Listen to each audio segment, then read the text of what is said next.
Papasok na sa ikatlong linggo ang krisis sa Zamboanga City pero mismong si Pangulo Aquino nagsabing malapit nang matapos ang krisis. Alamin na natin latest mula sa kasama nating si Susan Enriquez. Susan. Magandang umaga, Igan. Dito po tayo ngayon sa Talon-Talon National High School dito po sa Zamboanga City kung saan dito po may hindi bababa sa 4,000 evacuee ang mga tumutuloy. Sila po yung sinasabing kasama sa mga unang mga nagsilikas dahil yung kanilang barangay ang isa sa mga unang naapektuhan nitong krisis sa Zamboanga City. At kaugnay nga po niyan, ang unang hirit ay nagpunta rito para magsagawa ng serbisyong totoo. Ngayon po, nakikita niyo po sa likuran ko, ilan po yung mga naglalaba dahil meron po tayong libreng palabayan, yung mga kababayan ho natin dito na mukhang ilang araw na din pong hindi nakapaglaban ng kanilang mga damit dahil nga po dito sa krisis. Nay, kumusta po ang paglalaban natin? Salamat po sa ni Ma'am Susan Roses. Salamat po. Ayan, mga kababayan natin. Kuya, so ilang araw na ba kayong hindi nakakapaglaba dito ng mga damit ninyo? 5 araw na po. Sana pagbigyan nyo, tulungan nyo po kami dito. Parang awa nyo na. Kasi pag hindi naman gera, hindi naman kami alis dito. Salamat po. Yun na lang.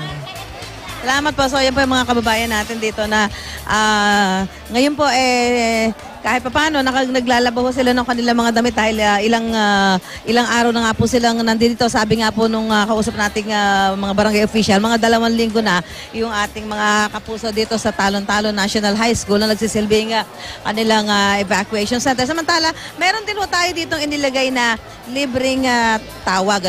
Meron ho silang unlimited call na pwedeng gawin doon sa iba't ibang network. So, kailangan lamang po nilang ibigay yung telephone number. May mga tauhan ho tayo ng DSWD na nakakatulong dito para ho i-assist yung mga kababayan natin na may mga gustong tawagan sa alimang parte ng Pilipinas, unlimited para may parating ho kung ano yung kanilang kalalagayan dito. Alam natin marami ho silang mga gustong mga kamag-anak na makausap. Nailika po, sinong tatawagan niyo po? Kaibigan ko sa Maynila, sa Batangas. Ayaw mo magsagot. Pero nagre-ring naman. Oo. Yun sa mamaya na lang. Sino po gusto niyo tawagan? Marina. Sino tatawagan niyo? Si... Ringon tayo si... Kay Muramentia Kameki.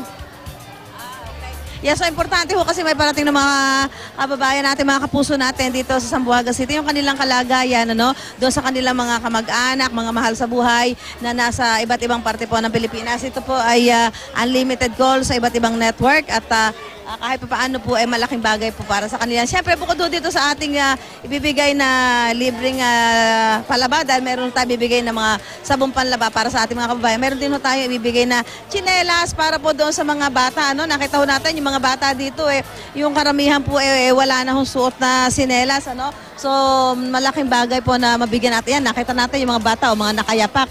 Wala ho silang tsinelas at sila ipaikot-ikot dito sa evacuation center. So, yan ho ang ating bahagi ng serbisyong totoo dito po sa ating mga kababayan sa Zamboanga City na labis pong naapektuhan nitong nangyayaring krisis. Siyempre, kasama po natin dito at katulong natin dito sa pagbibigay ng ating serbisyong totoo ang mga tauhan po ng DSWD. Mamaya magbabalik pa rin po tayo at magbibigay ho kami ng update sa inyo kaugnay ng ating mga kababayan na nandito po ngayon sa Talon-Talon National High School dito po sa Zamboanga City. Rhea? Maraming salamat, Susan Enriquez.